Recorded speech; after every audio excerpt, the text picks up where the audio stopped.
Hello, I am Movac, Medical Operative Variable Automatic Computer. Speaking on the behalf of Galaxy Medical, the most trusted name in space search and rescue. Today I am going to give you some information about healing your spacemen. I will also leave a link below so that you can find this information if they update it someday. Also, I will address a change in game that I still get asked about. There are med pens in the game. Simply tap the Victor button to use the med pen. I try and double tap the Victor button because sometimes it does not work.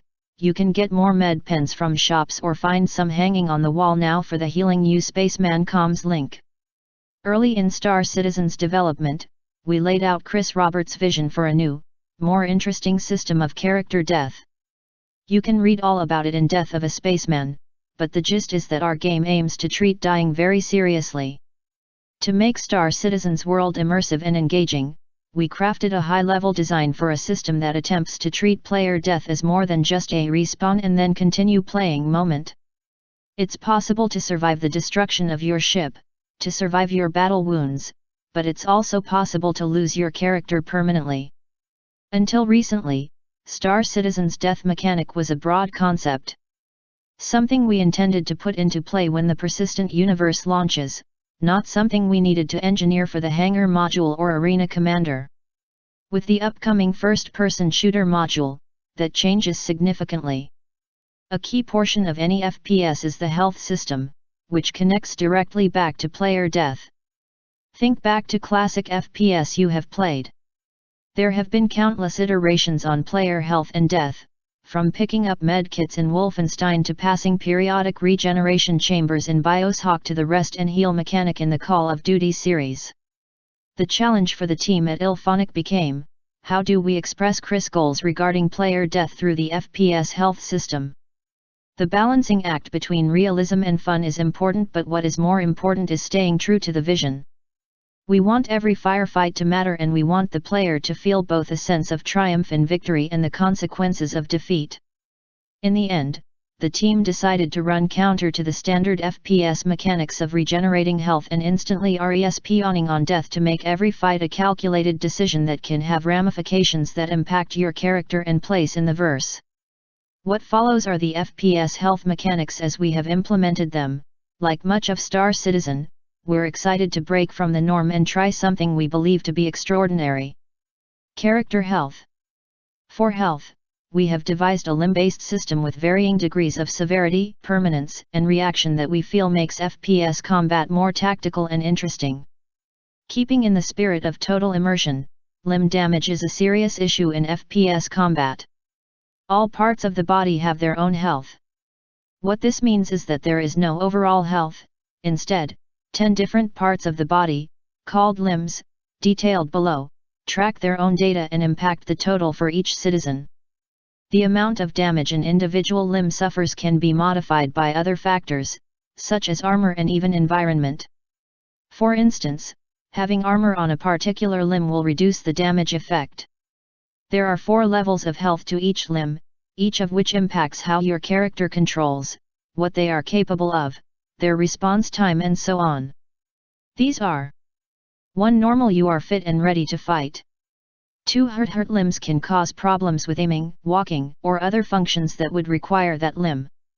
Limbs can get hurt from being too close to an electric spark, flame, outer explosion, or being hit with objects in the environment. Light armored players can quickly be hurt. 3. Damaged limbs are useless and the player cannot use them unless they get them patched up in the field or taken to a mobile trauma system. See, healing. This is the state right after the hurt phase, where the pain is so severe to the player, that no matter what limb is damaged, they will have a hard time being mobile. If one of their legs are damaged, they fall to the ground and crawl. 4. Ruined limbs in this phase are essentially gone. The player will most likely bleed out at this state. This is usually something as bad as your arm being blown off. If the ruined limb is an arm, then you will not be able to aim any weapons that require it. For example, two-handed weapons require both arms to be outside the ruined state. Screen effects are also present to simulate the pain the player is enduring in this state. If the player is able to be healed by a player with medical equipment, the limb is completely gone and cannot be used, but the player can at least move around and continue the fight, if they have their legs, that is, limbs. In the current system, there are 10 limbs that can receive isolated damage. 1 head, 2 torso, 3 right upper arm, 4 right lower arm, 5 left upper arm, 6 left lower arm, 7 right upper leg, 8 right lower leg, 9 left upper leg, 10 left lower leg. Limb damage is measured as a percentage, with normal being a limb at 90% or greater, hurt is between 90% and 50%, damaged is 50% to 1% and ruined is 0%. Limbs will transition between the 3 states of damage based on the amount of health the limb has remaining. Modifiers, such as armor or atmosphere, also impact the base health numbers. Identifying limb damage. There are many ways limb damage can be identified. These are just a few. Visual damage to limbs will normally be observable by players. Taking a hit will call out a damage state in much the same way as our ships. Helmet HUD/Mobi glass. When a limb changes state, an icon of the limb flashes on the screen to its current state. This is only available if you have a biometric suit attachment for your Mobi glass or your armor suit has biometric monitoring. Gadgets. Some gadgets will allow players to track their limb damage state, including medical devices or other HUD devices. If you are not wearing the appropriate gear, you may not have a fancy status indicator keeping your character up to date with the state of your health. It will be critical for you to pay attention to other signs such as shortness of breath, limping, loss of limbs, tunnel vision, and other signs. If your character is bleeding out, you will fall limp, in such agony that you are unable to move. If you are wearing the appropriate gear, you might be able to track your character's status better. These charts represent an example of how you may see your character's overall health status.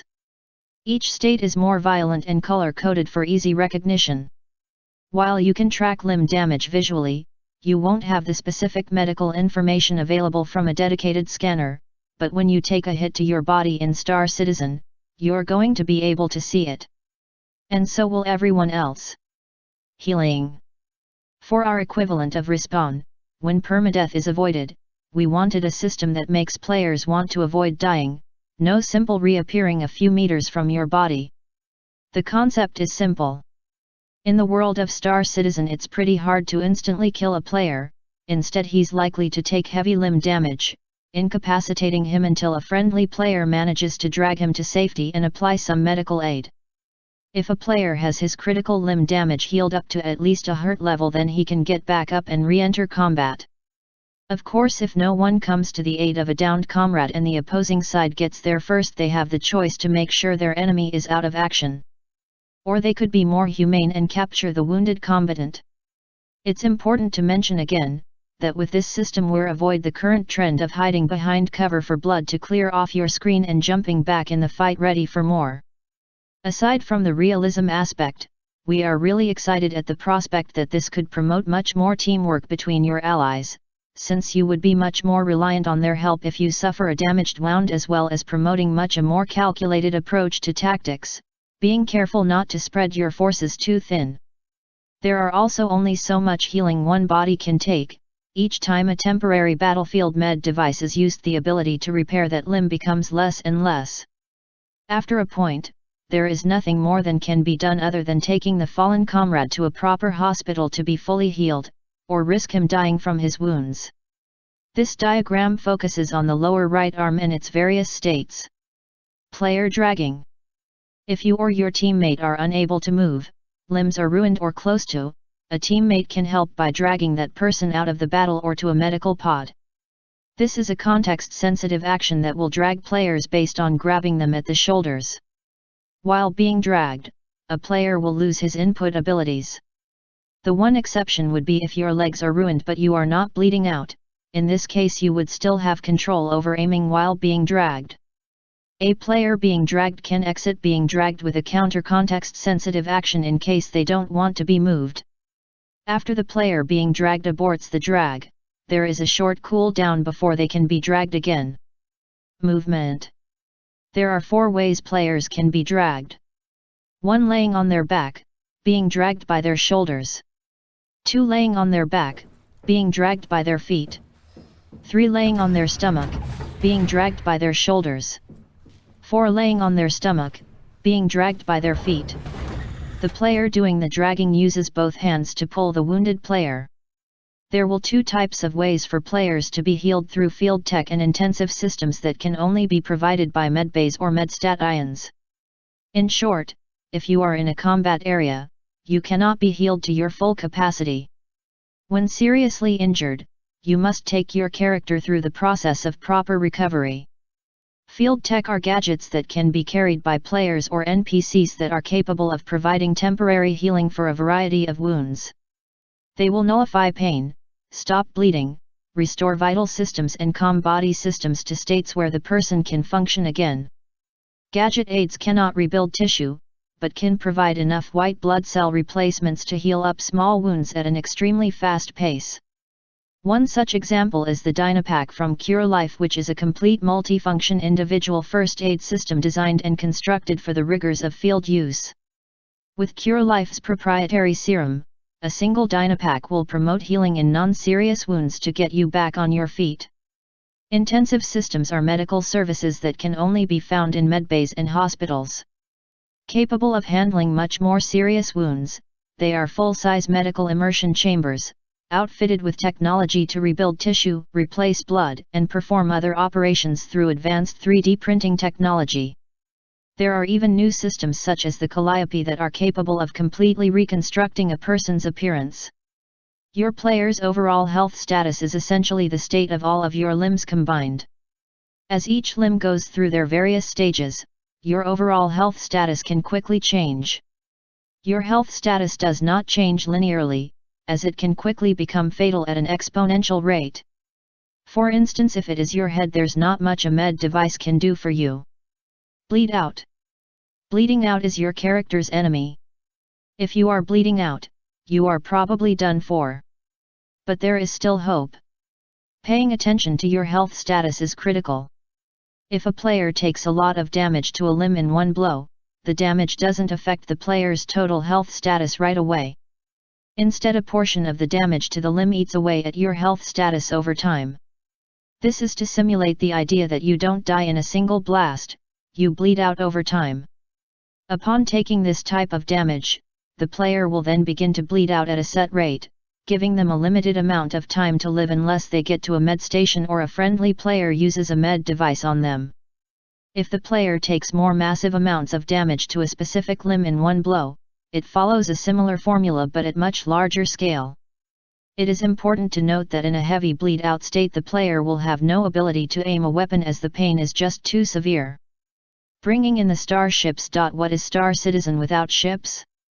As you know, the FPS module is being designed to support the existing focus on starship combat rather than to replace it. So how do the two mechanics complement each other?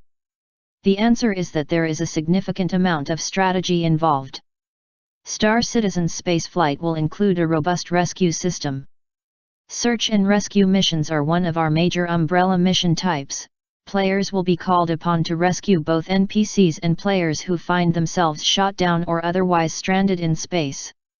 Using the same systems outlined above, players can suffer injuries during space combat, and there's no more likely place for this to occur than during ejection/ship destruction.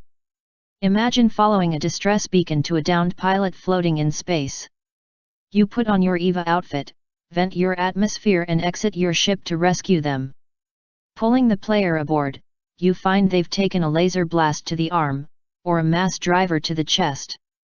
Here, the FPS healing mechanic again takes place and you must stabilize them for the trip to a hospital facility.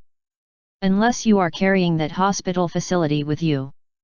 A number of Star Citizen ships have already been revealed to have medical bays on board or as options, and more are in the works. There's even a large dedicated hospital ship in the fourth wave of ship designs, which will allow even more player recovery, and which will possibly even act as a mobile respawn spot for not quite perma-dead citizens. Carrying a medical bay is a strategic expense. You lose cargo space and energy to support the facilities, but if you're interested in recovering other pilots and getting them back into action quickly, it's the way to go. We expect a great deal of emergent gameplay here. Pirate groups conducting raids may have a healer Cutlass Red, or similarly outfitted ship, accompanying them to make sure that individual team members can get back to the fight quickly and effectively. Going forward, while it seems complicated, at the very least different, we feel strongly that the system we have created best first Star Citizen and Chris vision for the universe. As we said at the beginning, we want every combat scenario to matter. It is important to note, however, that a skilled player will be able to thrive in our combat system and use the way health works to their advantage. The FPS combat in Star Citizen is another important step in the evolution of the game. We think our health system is fresh, and while it may force the user to play a little differently than they are used to, the experience and pure fun it allows is something special. It may take a while to wrap your head around how the health system works, but we guarantee you have never seen anything like it. We wanted to create a smart and special system for a smart and special game. End transmission. Disclaimer: as with any design post, this article represents our current thinking for the systems covered. All content is subject to change as a result of testing. The numbers provided here represent data that is current as of publication, but which will likely be altered in a number of ways before launch to create the best possible Star Citizen experience. Note also that while this system is being developed now, aspects of it relating to permadeath or long-term character impact will not be available in the near-term FPS module. Wow, that was a lot of information to go through, and don't forget to call Galaxy Med before you're dead. Movac out. End transmission.